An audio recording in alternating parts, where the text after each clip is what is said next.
política actual tiene más de 15 años y está limitada a resolver con prontitud la atención de la población en riesgo de seguridad alimentaria por pandemias, desastres naturales, entre otras. Tenemos ya con una política de más de 15 años, con cambios en el país, en todos los ámbitos climáticos, sociales, económicos, de la pandemia incluso, ¿verdad?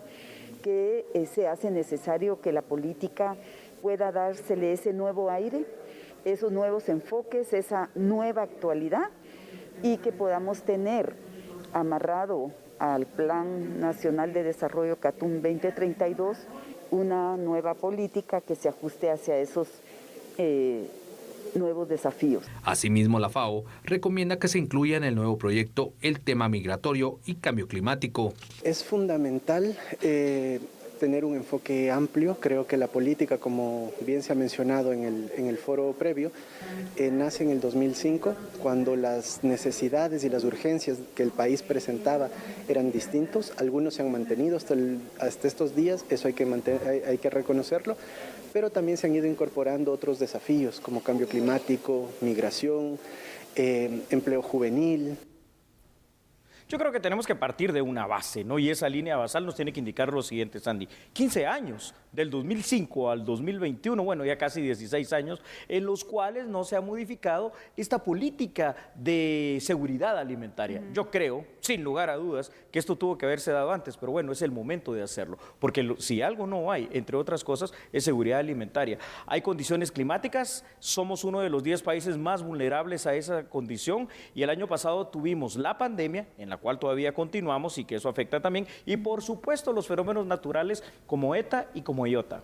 Hay que considerar ciertos escenarios y factores, Julio, que en su momento pues no se estimaban. ¿Quién iba a prever que se diera una pandemia? ¿Quién iba a imaginar que se dieran emergencias como las tormentas ETA e IOTA? Entonces, son situaciones que necesitan actualizarse, necesitan ir entonces verificando la situación, hacer un mapeo y poder entonces buscar soluciones que sean viables y que sean adaptadas a la realidad actual para poder así pues tener mayores resultados. Yo también soy de la consideración que se debe cambiar la política y se debe fortalecer también, porque de cuando se creó hasta este momento, lecciones aprendidas debieron haber quedado. Muchísimas y sobre todo si consideramos varias cuestiones. A ver, para el tema de Naciones Unidas, en los índices de desarrollo humano, ya no se está comparando a Guatemala ni siquiera con los países centroamericanos de Sudamérica o de las Antillas, como Haití, por ejemplo, que tiene índices muy bajos. Se nos está comparando con Sudán. Sudán es una república centroafricana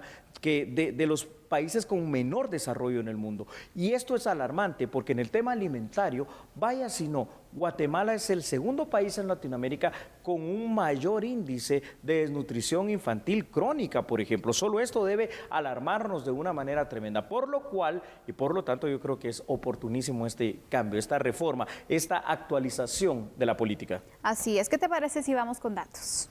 Me parece muy oportuno, Sandy. Veamos entonces ahí en pantalla los siguientes y primeros datos para usted. Según estudios realizados por la UNICEF, Guatemala es el país de Latinoamérica con mayor número de niños que sufren de desnutrición crónica. Imagínese usted, según un informe de varias agencias de Naciones Unidas, casi la mitad de los niños guatemaltecos están desnutridos, exactamente un 46.5%.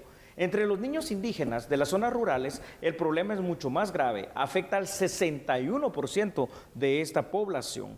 Y en total son alrededor de 927,000 niños guatemaltecos que hoy por hoy sufren de desnutrición. Es decir, si hacemos los números redondos, 1 millón de la población guatemalteca, es decir, aproximadamente el 5% de nuestra población está sufriendo de desnutrición. Y si decimos o nos atrevemos y osamos a decir que la niñez es el futuro de nuestro país, vaya futuro el que vamos a tener, ¿no? Totalmente, Julio. Es un punto que la verdad es de que se tiene que ir fortaleciendo.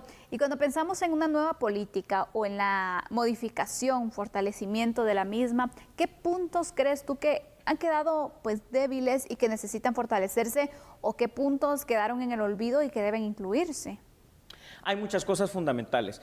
Considerando esto último que estábamos hablando, del tema de la desnutrición crónica infantil, creo que lo primero que hay que hacer es reconocer la problemática, y al reconocer la problemática tenemos que invertir en este tema, es decir, es una ingente necesidad de que los programas que vayan orientados, primero a la prevención, que esto es algo muy importante, ¿no?, al combate y después, en un paso a largo plazo, a la erradicación de esta desnutrición crónica infantil, lo primero que tienen que tener, aparte de una programación, de una cronología como tal, planes, proyectos, programas, actividades, tienen que tener el recurso, porque si no queda esto en la teoría.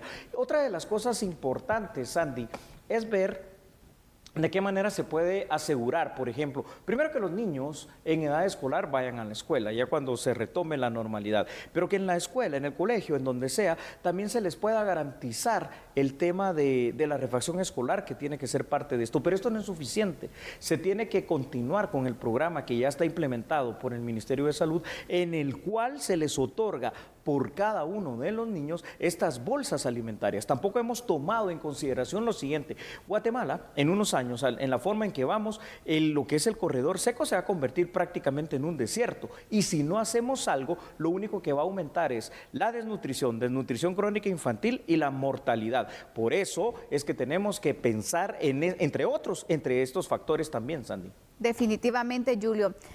Realmente son factores importantes, son factores también que ayudan, incluso te diría en el tema del desarrollo a nivel de país. Correcto. ¿Por qué? Porque imagínense, mientras aumentan los índices de desnutrición, es un atraso que va teniendo también en nuestro país y nos quita oportunidades en distintos ámbitos. Por eso es fundamental que se pueda establecer y se puede iniciar con esta nueva política, Julio, pero que sea de una forma consensuada, donde se puedan tomar en cuenta también los valores, los criterios, las opiniones y los estudios de distintas instituciones, incluso de organizaciones que velan por estos tipos, sí, por estos temas, para que de esa manera entonces se haga una política, como lo dice, nacional. No solamente de un organismo, sino de un país. Interinstitucional, de país, una política de Estado, no una política de gobierno. Y antes de ver los siguientes datos, lo siguiente: toda ley o toda política, lo que necesita aquí a la par es el tema presupuestario. De lo contrario, es una política o una ley que nace muerta. Vamos con más datos, por favor,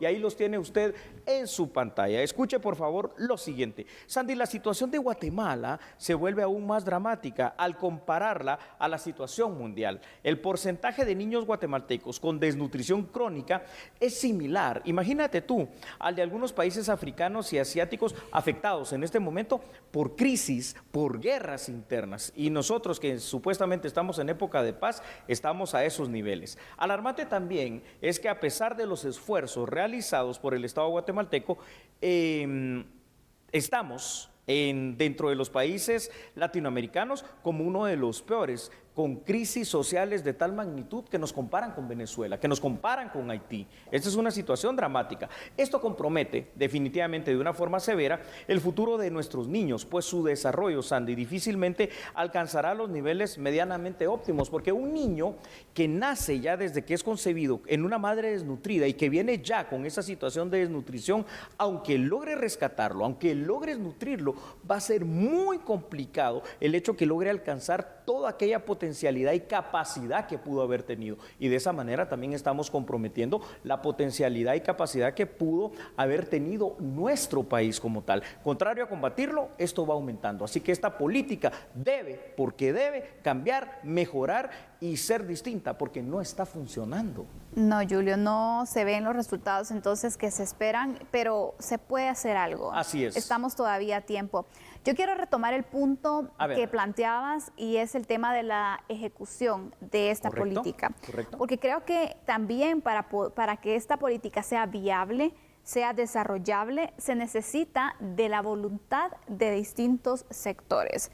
Por ejemplo, el Congreso, que es quien aprueba el presupuesto, porque hay que tener un presupuesto para su funcionamiento. Es decir, tú puedes tener un documento muy bien elaborado, pero si no lo puedes ejecutar, por gusto, exactamente. Entonces, aquí se necesita la voluntad de todos, de las instituciones también, para que pues se pongan las pilas para que puedan hacerla funcionar y para que adquieran ese compromiso por el país. ¿Es responsabilidad solo de la CESAN? Primariamente sí, pero no solo de ellos. ¿Por qué? A ver, si en la Procuraduría de los Derechos Humanos se supone que existe una Defensoría del Menor, bueno, que empiece a funcionar también en esta situación. Si se supone entonces que otras instituciones también pueden estar conexas a esto, y me refiero, por ejemplo, a la PGN, al Ministerio de Educación, al Ministerio de Salud, entre otras, yo creo que esto ya debe de entenderse que no son pequeños compartimentos estancos.